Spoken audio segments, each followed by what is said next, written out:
Guys, I think we're doing pretty well. Look at that. There's a piece there. There's a piece there. Oh my, no way. Hey guys, welcome back to another video. And today we are back at the creek. It is a beautiful April day here in North Georgia. You can see that spring is in full fledged here. Look at the greenery on the trees around me. It is just gorgeous out here. The sun is out. It's a mild temperature and it's absolutely perfect for finding gold. So let's get in the creek and find some gold. So about 4 days ago, I came down here while it was raining real heavily, and the creek was real high, and I was just kind of panning around, just kind of seeing what I could find, and I wasn't really expecting to find a ton because I couldn't see the bottom. It was all murky in here. But then I started digging right on the side of here, right below this bank, and boy oh boy was the gold coming out really good. It was chunky stuff, it was decent sized pieces, and I'm looking forward to finding some more of that today. All right, let's get this monster in the stream and start sluicing. All right, we're gonna go ahead and do a test pan first, and then we're gonna run the sluice. Unless you're a gambler or someone who really doesn't care about getting too much gold, you wanna do a test pan first because it will give you an idea of the richness in your spot.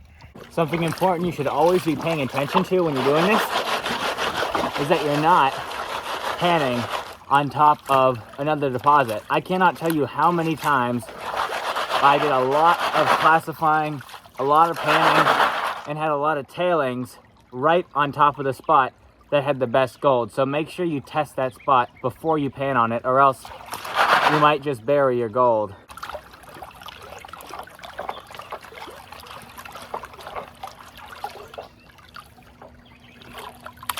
All right, let's take a look at our first test pan here. Hey, hey, hey, look along the edge. Look at all those little pieces of shiny yellow metal. That's a good test pan. All right, let's get sluicing. All right, we're gonna do a pan count. So this is pan 1. All right, we got pan 2. All right, let's just use this guy right there.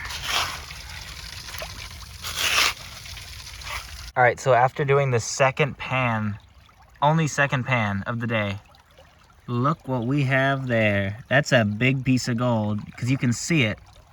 Look at that, sitting right at the top of the sluice box.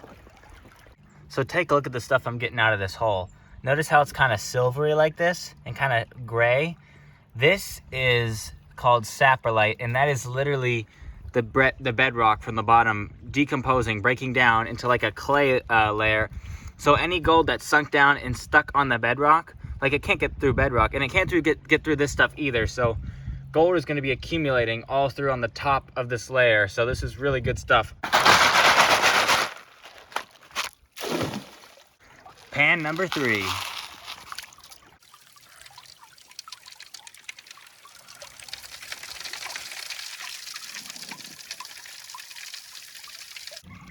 Well, well, well, look who decided to join the party on only the 3rd pan. Guys, do you see that? Oh my, no way. Guys, It's just mica. Doesn't that look so convincing though, like from some angles? That's the annoying thing about mica. There's so much in North Georgia streams and it looks just like that. It looks just like gold. Then you turn it one way and the reflection is gone. All right, so now we're on pan number 10 and it's been just about 1 hour, but I'm gonna keep doing this for a bit longer just to see how much we can actually process, to see if we can get a really, really high yield of gold.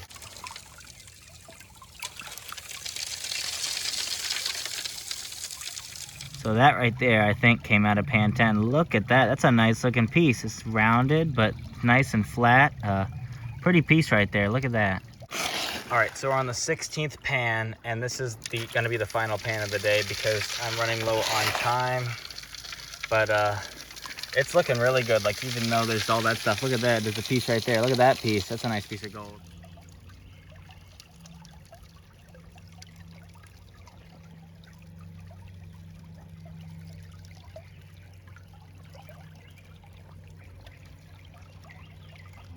I'm gonna have to do most of this off camera because it's kind of difficult to clean this thing up, but here's what I'll do is I'll just kind of have to dump all the material out into my pan, and then we'll get it panned out and see how much gold we got. Check out all those heavies. There's all kinds of black sand in there. There's a lot of little garnet. See the little red crystal-y looking bits there?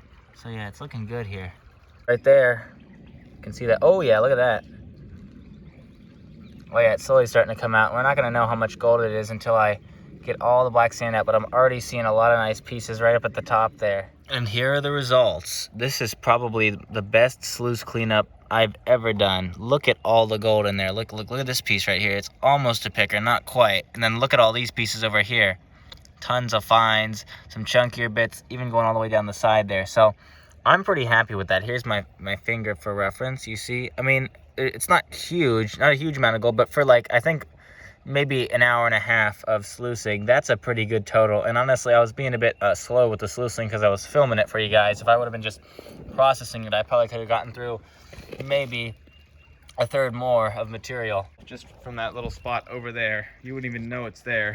And here's how I knew, is because if you look here, look at the size of the rock here. Like, pretty small. I mean, they're decent size, but nothing crazy until you get here. Look at these big rocks. So that's showing me that there's a deposition zone, a low pressure zone right here. And therefore, the gold is going to drop out right there in the highest quantity versus the rest of this is just going to have sporadic, finer gold. Well, today at the creek, we got a ton of gold in a pretty short amount of time. We had a lot of fun doing it. We got to sluice. We got to see beautiful Mother Nature in this beautiful spring-like weather. There's not much more you can ask for a perfect day out on the creek, other than, I guess, a nugget or a big picker. But yeah, it's just been a beautiful day out here, and I hope you guys enjoyed watching this. And something I want you guys to do is do a little bit of research. If you're looking for gold in North Georgia, people might tell you, oh, it's going to be here, oh, it's going to be there. You can check those spots, but a lot of people, they live pretty far from those areas because they're up really far north. The spot I'm at, you might have seen all the gold there. You might have thought, wow, that's a lot of gold. I'm not even in the main gold belt. I'm in a very small, very lesser known deposit in North Georgia, and a lot of streams that are not even on a gold map contain gold in North Georgia. So I highly recommend you guys get out there and search, because to me, a place like this where there's no mercury in the stream, that means all this gold here, none of it's got mercury, none of it's contaminated. It's all completely clean, beautiful yellow gold. There's no tailings piles. There was no hydraulic mining here. It's completely untouched, other than maybe like a person or two before me has come down here experimentally and panned, just because why not? So I really recommend you guys get out there and just enjoy yourselves over this beautiful weather we've been having. Get out to a creek. Even if it doesn't say there's gold online, like you're not finding any indication of it, just test it. Test anywhere you see big chunks of quartz in the creek. That is how you're gonna find another deposit that's worth searching for, that nobody else has actually looked for. Well, that's all for today's video. If you enjoyed, make sure to leave a comment down below if you have any suggestions, or you like the video and you want to tell me something, because I will be reading all the comments I get. And yeah, that's gonna be it. All right, I'll see you guys later.